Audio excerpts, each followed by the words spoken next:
Here's the 3 type of drain pans I think you need as an automotive DIY guy. Okay, first off, this is a shallow flow tool right here, 7 quart.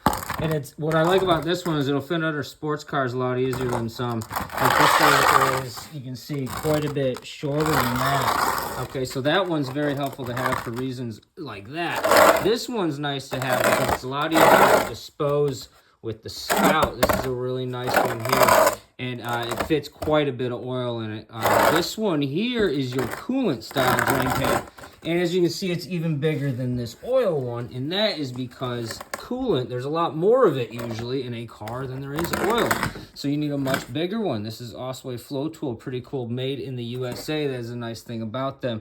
And this is just, I've used this multiple times. And here's the other sweet thing about the big boy on bottom. You just stack all your other ones on top and boom. Now it doesn't take up 3 things of space.